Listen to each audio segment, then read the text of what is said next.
بسم الله الرحمن الرحيم. السلام عليكم ورحمة الله وبركاته. أردي كسو دوادا English Form 4 بوك هاي English Form 4 كا وأيان تندويستي سأقولني هدو إلهي كرا لغدا مانتو حدوبا Unit 2 Unit 1 كواسور دميني الحمد لله مانتو حقالينا Unit 2 وكسابسن Oral Presentation سو جيدين أفكا Presentation وحالا واحد سو جيدين آيو انتلا صوت دياريو داد كورتو لغا سو جيدين آيو oralna waa afka marka presentationka wuxuu noqon karaa written presentation iyo oral presentation marka midka hadda aan baranayno waa oral presentationka soo jeedinta afka iyo waxaan sidoo kale arkaynaa objectives ujeedooyinka cutubkan laga leeyahay ama ahdaafta laga leeyahay cutubkan iyo activity-yada ilaa 5 activity page 12 ilaa page 16 ay akhrin doonaa doo ilaahay karaali noqdo la socdo aan objectives ujeedooyin by the end of this unit dhamaadka cutubkan the learner bartaha should be able to wuxuu awoodi doonaa waxyaabahan soo socdo learnerka waxaa laga wadaa ardayga wuxuu awoodi doonaa waxyaabahan soo socdo ama qodobadan soo socdo identify inuu magacaabo different speech sounds dhawaaqyo hadal oo kala duwan to improve si uu u horumariyo on pronunciation dhawaaqa labo take inuu ka qaato notice qoraalo gaagaaban from listening activities waxqabadyada dhageysiga activity-yada ku saabsan dhageysigan inuu qoraalo gaagaaban ka qaatana uu awoodi doonaa nudqada kale answer inuu ka jawaabo comprehension questions su'aalaha fahamkani uu awoodi doonaa learnerka sidoo kale wuxuu awoodi doonaa explain inuu sharxo the meaning macnaha of lexical words erayada lexicalka lexical words waxaa la erayada la xiriira luqadda used in a text lagu isticmaalay in a text qoraalka dhexdiisa sidoo kale wuxuu awoodi doonaa prepare inuu diyaariyo and present oo soo bandhigo oral report warbixin afka on literary issues ee la xiriirta arrimaha literature-ka and non-literary issues iyo arrimaha aanan ahayn literature-ka ayuu awoodi doonaa sidoo kale wuxuu awoodi doonaa use inuu isticmaalo verbal cues ishaarooyin erayo ah wixii verbal waxaa la wixii related to the mouth wixii la xiriira afka ka soo baxa waxaa la verbal and non-verbal cues ishaarooyinka aanan ahayn erayga oo aan ku saabsanayn eray to enhance soo saro ugu qaado speaking hadalka sidoo kale wuxuu awoodi doonaa divine inuu qeexo synopsis waxa la dhaho synopsisna waxaa lahaa khulaaso hadal dheer oo lasoo gaabinayo waxaa lahaa synopsis sidoo kale wuxuu awoodi doonaa write inuu qoro synopsis inuu qoro qoraal lasoo gaabinayo ama hadal lasoo gaabinayo inuu qorona uu awoodi doonaa sidoo kale waxaa arkaynaa oo ku saabsan listening and speaking dhageysiga iyo hadalka qaybtan waxaa loogu talagalay buugga in la dhageysto laguna hadlo sidaan soo wada aragna buuggu wuxuu leeyahay mar walba xarfahaas u taagan ciwaano reading comprehension waa arki doonaa iyadoo b c oo vocabulary waa arki doonaa marka waxaan ku arkaynaa listening dhageysiga and speaking iyo hadalka pronunciation dhawaaq qaybtan waxay ku saabsan tahay dhawaaq activity 1 waxqabadka koobaad pronunciation dhawaaq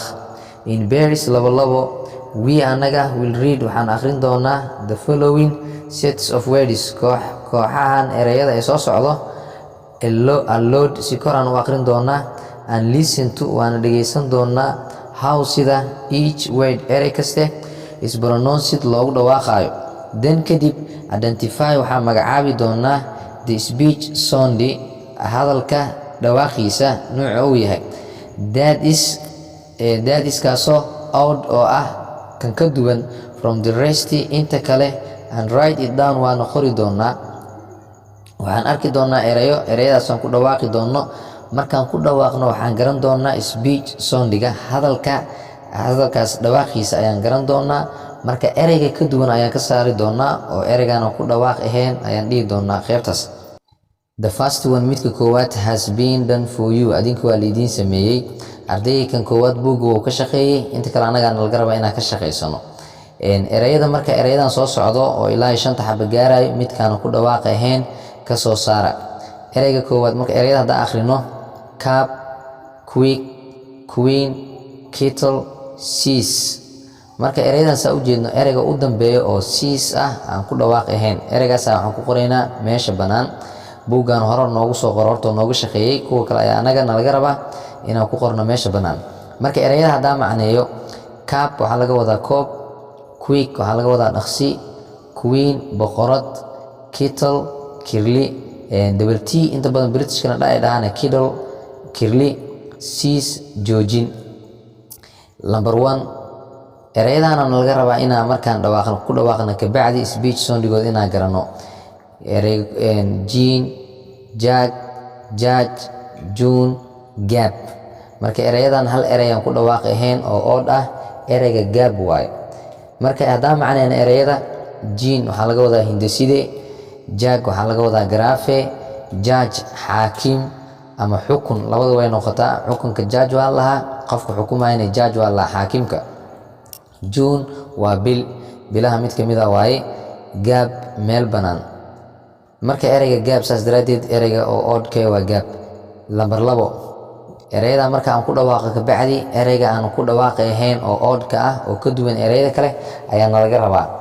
jeer job code jor jane marka saa u jeedno ereyga saddexaad oo ah code ereygaas ku dhawaaq ahayn marka ereyada haddaan fasirno ereygaas banaan ku bixinayna horta code-ka ereyada haddaan fasirno marka jeer waa kursi job waa jarjarid code waa horis markii isaha la isla qaadayo ama inta badan nashiidooyinkii waxyaabahaas waxay dhahaan code ee dhahan waa horin jor ereyga jor waa shaqo joogto oo aad samaysid qofka bini'aadanka regular job that people do shaqada joogtada dadka sameeyana waxay u yaqaaniin jor marka ereyga kale jane waa silsilad number 3 ereyadana laga rabo markayna kasoo saarno ereyga oodka face blight vame freight labada erey ugu horeyso face iyo face waa isku dhawaaq homophone waxa la ka dhaxeyso laakiin waa kala qoraal marka ereyga aan ku dhawaaqi ahayn ereyadan shantan erey waa ereyga blight ereygaas aan gooni u bixinaynaa oo meesha banaan ku qoraynaa marka ereyada haddii aan macneeyo face waxaa laga wadaa marxalad face kalena waa weji blight dhibaato fame caan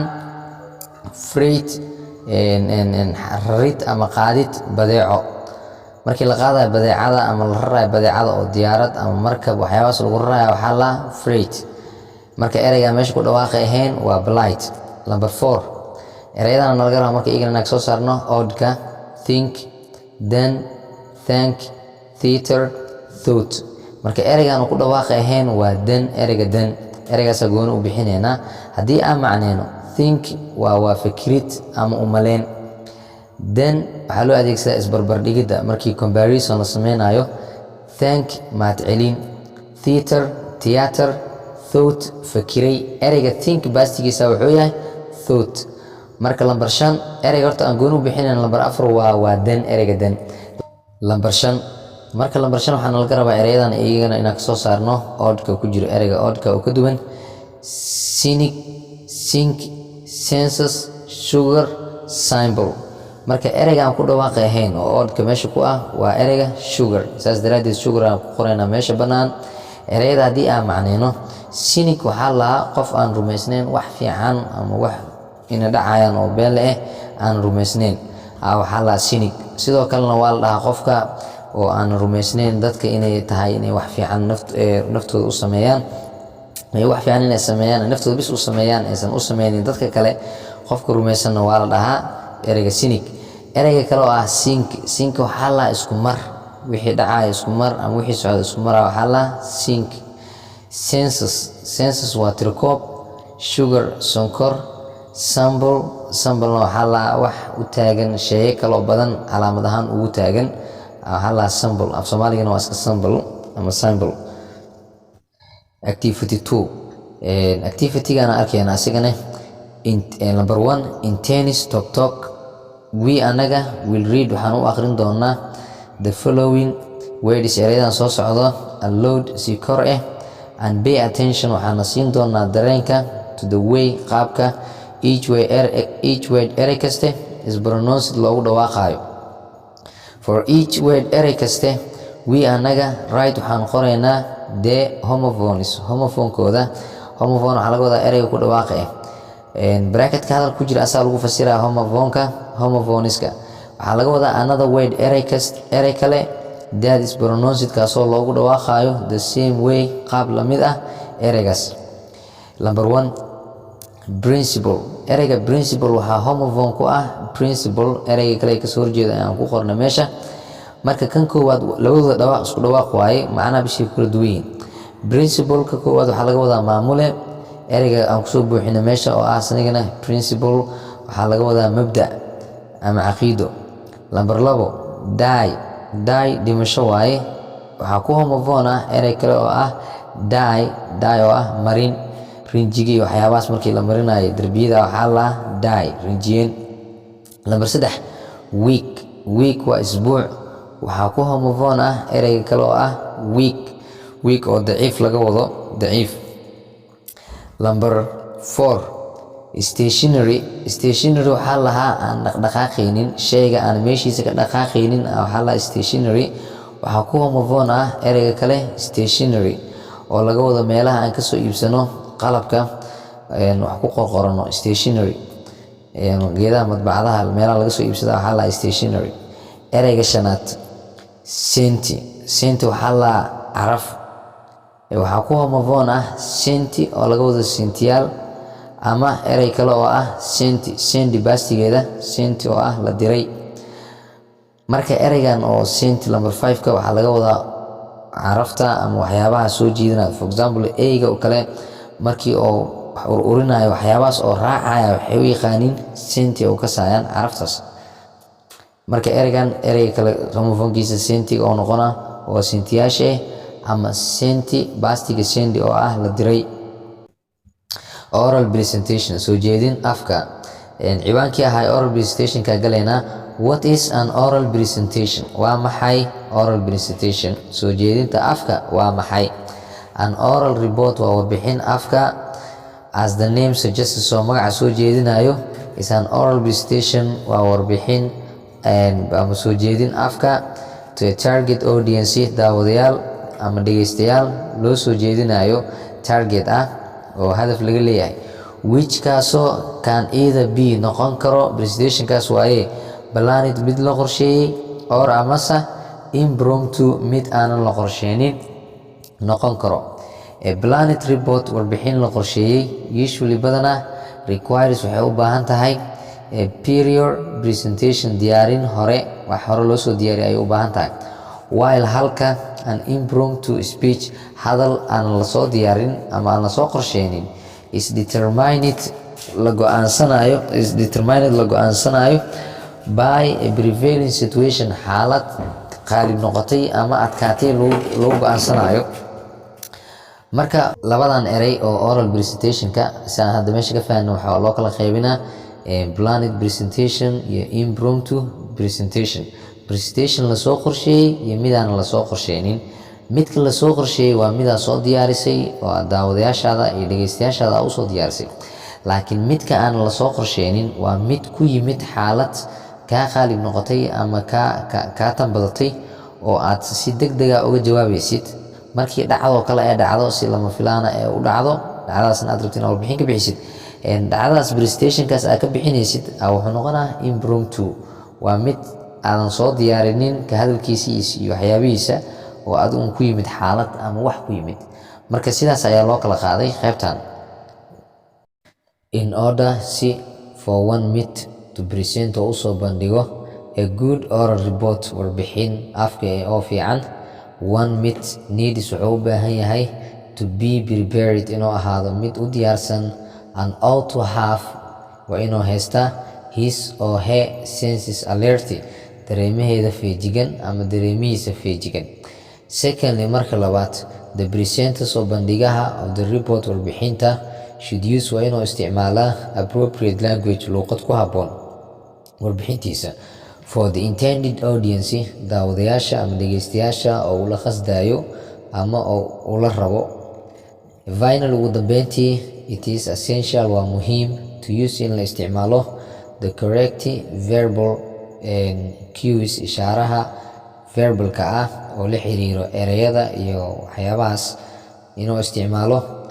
aan iyo non-verbal cues iyo astaamaha aanan ahayn ama ishaarooyinka aanan ahayn verbalka waa inuu isticmaalaa depending on iyadoo ay ku xiran tahay the audience daawadayaasha iyo dhegeystayaasha. waxaa laga wadaa use the corrective verbal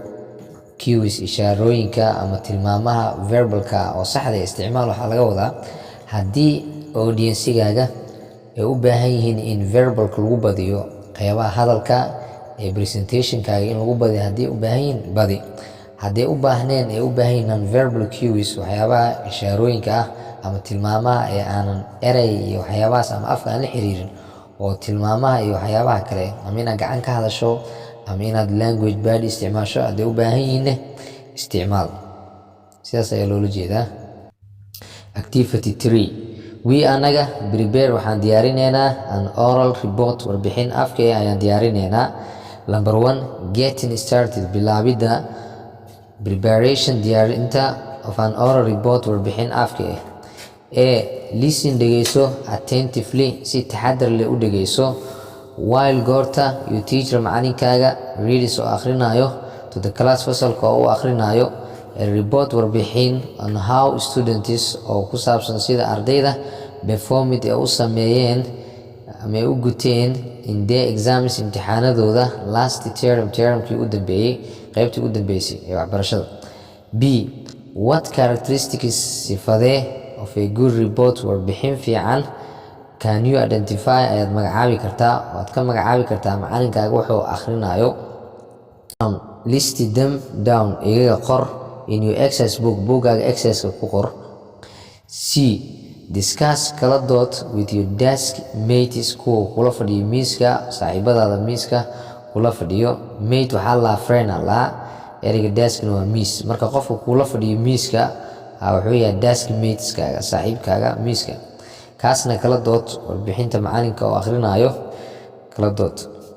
Activity 4 number 1 preparing diyaarinta for an oral presentation warbixin afka ee diyaarinteeda. Take notice ka qaado qoraalo gaagaaban oo ereyga notice waxaa la qoraalada muhiimka oo qof markuu hadlaayo oo khudbeynayo aad qoranaysid waxaa la notice. marka take ka qaado notice qoraalo muhiim as you teacher as goorta you teacher macalinkaaga or amase a student arday reads oo akhrinayo the following guidelines waxyaabaha soo socda ee guideline-ka ee ku hagayo. guideline waxaa la wixii ku hagayo for preparing diyaarinta kugu hagayo an oral presentation warbixinta afka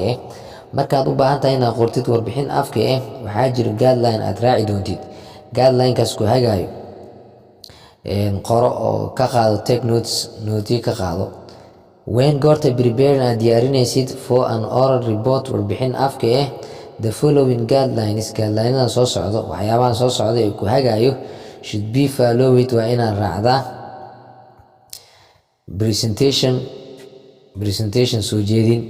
first and foremost marka ugu horeyso identify magacaaw the particular topic ciwaan qaas you are wishing aad jeceshahay ama adinka aad jeceshihiin or amase go into aad rabtaan to make inaad ka sameysaan the presentation on ciwaanka soo jeedinta aad rabtaan inaad ka sameysaan. secondly marka labaad you adinka ama adiga should be fully waa inaad si buuxda aware of uga warhaysaa or amase no aad u garanaysid your subject maadadaada well si fiican in order to be confident u noqoto mid kalsooni qabo. then kadib think ka fikir about wax ku saabsan the composition curiska of the audience daawadayaasha aad u rabtid ama aad u curinaysid because maxaa yeelay taking u kaxeynta ama u qaadida your target audience daawadayaashaada oo targetka ku into consideration fikir iyo waxyaabahaas inaad u kaxeyso will determine waxay go'aansan doontaa the kind nooca and style iyo qaabka of language luqadda you adiga ama adinka use aad isticmaalaysaan as well as sidoo kale the depth of the content iyo contentiga waxaa ku jiro macnaha compositionkaaga qoto dheeridiisa. After that intaas kadib balaan qorsheey the visual aids waxyaabaha aragga ah ee caawinayo presentationkaaga. You adiga balaan qorsheey the visual aids waxyaabaha muuqaalka ah ee caawinayo. You adiga are going to rabtid to use inaa isticmaashid waxyaabaha caawinayo presentationkaaga oo aad rabtid inaa isticmaashidne qorsheey oo kasii fakir kuwaas. These kuwan could be waxay ahaan karaan visual aids waaye photography sawiro, charts shax, live specimens iyo waxyaabaha oo tusaalaha ama wax laga soo qaatay wax kala waxaa la live specimenska or amase PowerPoint presentations iyo soo jeedinta wax lagu soo jeediyay PowerPoint-ga aaladan PowerPoint-ga office mid kamid ah waxaa la PowerPoint. Prepare diary short notice qoraalo gaagaaban or amase flash cards kaarar ee wax kugu qorqoran yihiin. Flash cardka waxaa lahaa kaarar lagu qorto waxyaabaha la rabo in la xasuusnaado. The following kuwan soo socdo are the components waa waxay ka kooban tahay of an oral report warbixin afka ah. Number 1 body waxaa laga wadaa qaybta dhexe, hadda jir lagama wado, ereyga body jira lahaa. In this section qaybtan issues arrimaha are highlighted ayaa hoosta looga xariiqaa and presented waana lasoo bandhigaa sequentially si isdaba joog ah ama si isdaba xigxigta ayaa loo soo bandhigaa. Each point qodob kaste is discussed waa laga doodaa in detail si faahfaahsan ayaa loogu doodaa given iyadoo la siinayo adequate saxnaan but laakiin relevant xiriir la leh information warbixin xiriir la leh which taasoo includes ay ku jirto description sifeen, demonstration muujin, an illustration iyo soo bandhigid caddeyn. Visual aids waxyaabaha muuqaalka ah should be used waa in la isticmaalaa appropriately sida ugu habboon with precision saxnaan to enhance si sare loogu qaado the presentation soo jeedinta presentationka. Number 2 conclusion gabagabo. This midan could be waxay ahaan kartaa a brief summary khulaaso gaaban or amase a voiced opinion warbixin cod ah ama aragti cod ah which taasoo signals ishaarayso that the report warbixinta is being summed up in la soo gabagabeeyey oo gabagabo ay marayso. No new ideas maya fikrado cusub should be introduced in la baro ma ahan or amase added in lagu soo daro here halkan. Activity 5 have you ever had weligaa ma heshay a moment daqiiqad to reflect on aad ugu eegaysid oo dib ugu eegaysid what waxa would happen dhici lahay if haddii you were diagnosed laga baari lahay with a serious illness jiro daran. If not haddee tahay maya oo aadan weligaa ka fakirin then kadib that is good for thought taasi fikrad ayay u fiican tahay ama aragti fiican waaye. Imagine qiyaas meeshan that is good oo hadda inoogu qorantaa anaka bugu wuxuu qoraa that is food for thought taasi waa cunto u fiican aragtida. Marka ereyga good waxaan isdhahayaa meesha ku habboon food ma ahan. Marka that's good thought taasi waa fikir fiican laga rabo laakiin haddii for soo geliyeen waan ku fasiraynaa that's good for thought taasi waxay u fiican tahay aragtida. Imagine qiyaas that your class fasalkaaga visited ayaa booqday Burco Hospital isbitaalka Burco to participate soo ugu qayb galo in a charity walk socod sadaqe ama free ah to raise funds kaasoo lacag loogu soo ururinayo for malaria awarenesses ka warheynta malaariyada. Prepare diary an oral report warbixin afka ah on your visit booqashadaada. These points qodobadan could help you ayaa ku caawin karo markaad rabtid inaad diyaarisid oral report warbixin afka ah. Listening dhageystay to patients experiences khibradaha bukaanada ama khibradda bukaanka. B helped caawiyey clean nadiifinta the hospital compound barxadda isbitaalka. C presented soo bandhigay a skit kaftan ama shactaro. D participated ka qayb galay in a 2 kilometer walk socod 2 kilomitir ah. E raised money soo aruuriyay lacag oo laga wado state amount sheegay xaddiga for malaria patients bukaanada qaba malaariyada. F the hospital isbitaalka gave us wuxuuna siiyey anaga food of thanks cod mahadnaq ayuuna siiyey. ereyga food codeyn waaye laakiin cod mahadnaq ayuuna siiyey. G retained ku laabashada to iskuulka feeling iyadoo la dareemayo enlightened in xog la helay dareen xog helid iyadoo la dareemayo. H any other points qodobada kale oo you adiga wish aad jeceshahay to add inaad ku dartid qodobadan isticmaal a b c d ilaa h isticmaal adigoo I ka hormarinayo ama adinkoo ka hormarinayo we. marka waxaa dhigaysaa for example we listened to patients experiences waxaan dhegeysanay bukaanka khibradiisa ama khibradiisa. ama waxaa dhigi kartaa I listened to the patients experiences waxaan dhegeystay bukaanka khibradihiisa. adi marka ay isticmaashana adaa iska hadlaa kaliya marka we isticmaashana jamca ka hadloosaa. for example number 2 b oo kale I helped waxaan ka caawiyey kaliya nadiifinta the hospital compound barxadda isbitaalka nadiifinteeda ayaan ka caawiyey ama waxaan ka caawinay. marka qodobadan isticmaal jumlada ka dhis si ay kuu caawiyaan presentationkaagana ay kaaga caawiyaan. note xasuusnaaw waxyaabahan soo socda xasuusnaaw intaa ku jirtid presentationkaaga. note xasuusnaaw you adiga should write inaad qortid you all report warbixintaada afka inaad u qortid in essay form qaab essay ah using adigoo isticmaalayo complete sentence jumlada dhammaystiran. B present soo bandhig your written report warbixintaada qoraalka before you class fasalkaaga hortiisa kusoo bandhig an allow u ogolaaw them iyaga ardayda waaye to evaluate inay qiimeeyaan its effectiveness saameyntiisa presentationkaaga saameyntiisa inay qiimeeyaan u ogolaaw. consult la tasho your teacher macalinkaaga for further evaluation qiimeyn intaas ka baxsan oo ka dheer kala tasho. and correction is sixitaan haddii u baahaya macnaha presentationkaaga in intaas wax ka badan lasii qiimeeyo oo evaluation lagu sameeyo ama lasii saxanay macalinkaaga la tasho. C prepare diary a well written oral report warbixin afka oo si fiican loo qoray diyaari. the report warbixinta should be waa inay ahaataa neat mid hufan mid oo macnaha